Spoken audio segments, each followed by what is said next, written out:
accueillis chez l'habitant. Ils se sont organisés comme ils ont pu. Ils ont logé à Joseph, qui fait partie d'une des premières promotions, pour ne pas dire la première. Vous voulez savoir quelque chose sur l'école qui a porté le nom de William Ponty. Cette école était autrefois à Saint-Louis et on l'appelait l'école normale d'instituteurs. Jusqu'en 1913, elle a été transférée à Gorée sous le nom de l'école normale d'instituteurs d'AOF. Et là, nous étions des externes. Le montant de la bourse annuelle était de 500 francs. En notre deuxième année,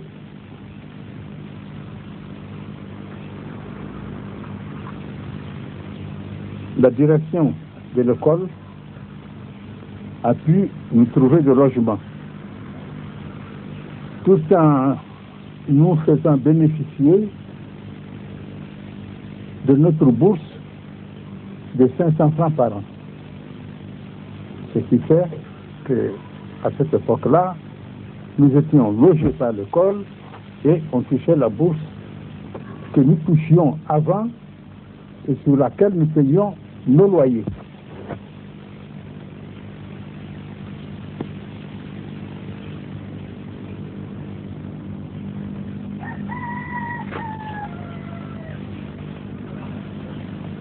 La guerre 1914-1918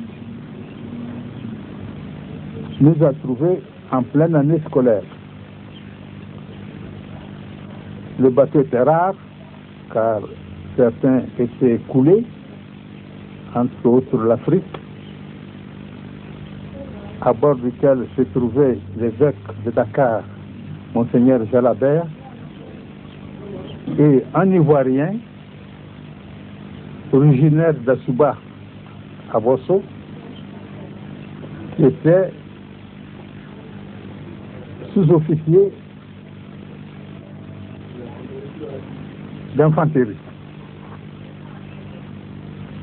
Il se nomme Bosso Bilé, qui avait débuté ici comme moniteur d'enseignement, et de lui-même, avec sa volonté de continuer ses études, s'est évadé et était parti en France. Donc, la guerre l'ayant trouvé en pleine année scolaire, il s'est engagé comme volontaire. Et ce garçon, qui avait une carrière très brillante, avait obtenu une permission de se rendre en Côte d'Ivoire voir sa famille, et voyageant à bord du paquebot d'échangeurs réunis l'Afrique, le bateau a été coulé, et quand un bateau coule, à cette époque-là, eh bien, c'est avec tout ce qu'il contenait. Donc en 14, en pleine année scolaire de notre deuxième année, eh bien, il a fallu nous faire redoubler d'efforts pour rattraper le temps perdu. En 1915, le gouverneur général de la l'AOF, William Ponty, mourut. Et vu, et là je vous donne, n'est-ce pas, l'exposé que nous a fait notre inspecteur général de l'enseignement de la l'AOF, puis les services que ce gouverneur a rendus à l'école normale d'instituteurs, l'inspecteur est venu, sa proposition de nous a été faite. Elle a été faite à nos maîtres d'abord, mais il faut que nous sachions un peu ce qui se passait à l'école. Et on nous a appris que dorénavant, puisque Ponty, pour le service qu'il a rendu au fonctionnement de cette école, l'école s'appellera dorénavant École William Ponty. Et cette école William Ponty ne formait que des instituteurs jusqu'à notre sortie en 1916. Après 1916, eh bien, elle a suivi beaucoup de transformations, beaucoup de modifications. Il y avait une section administrative, il y avait une section médicale, je crois. Oui, de formation, de préparation pour ceux qui allaient à l'école de médecine. Voilà, c'est ça. Nous connaissons également le président Houphouët qui est venu après lui, mais enfin qui lui aussi a appartenu à l'une des promotions les plus anciennes.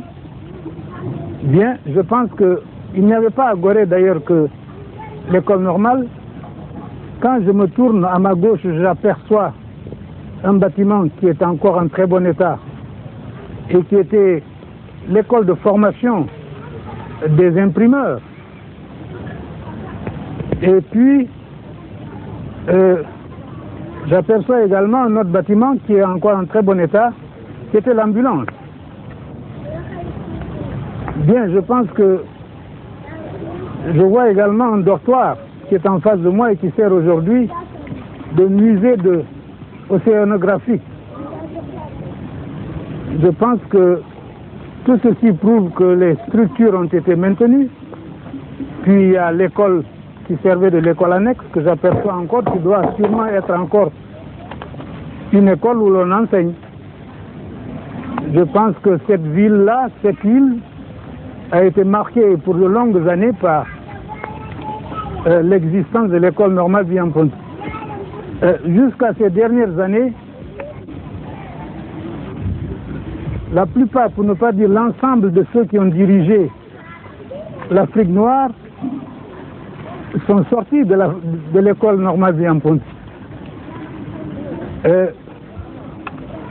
veux citer quelques-uns que l'on connaît beaucoup, n'est-ce pas?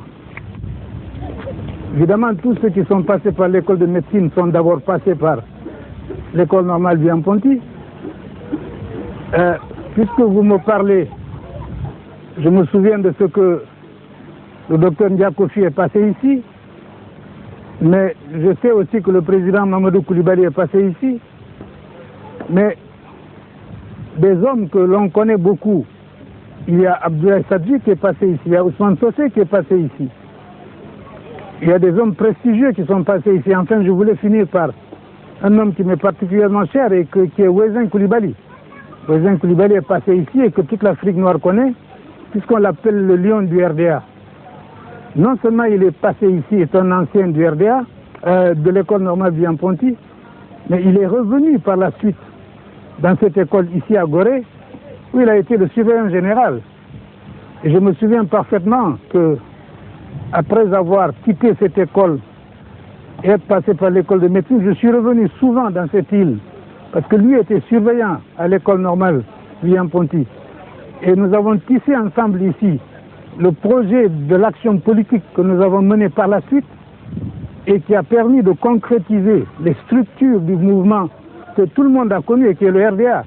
Donc je pense que, ne serait-ce que cet homme-là, on ne peut pas oublier ceux qui ont passé par l'école normale William Ponty. Bon, je crois que les autres, il y a Apiti, il y a Maga, il y a Modibo Keïta, il y a Konaté, il y a tous ceux qui ont passé par, tous ceux qui ont dirigé les pays d'Afrique noire. Quand je me tourne vers le Sénégal, il y a tous ceux qui dirigent aujourd'hui le Sénégal et qui ont passé par...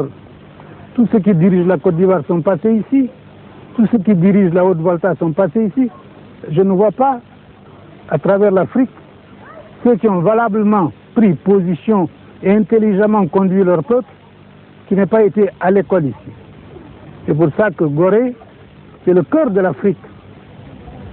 Et si je me suis prêté à ce que je fais, parce que j'ai senti qu'il était nécessaire de dire aux gens ce que Gorée a signifié dans la vie de l'Afrique noire, et je crois qu'il faut véritablement que nous fassions justice de cela et qu'on s'occupe mieux de Gorée.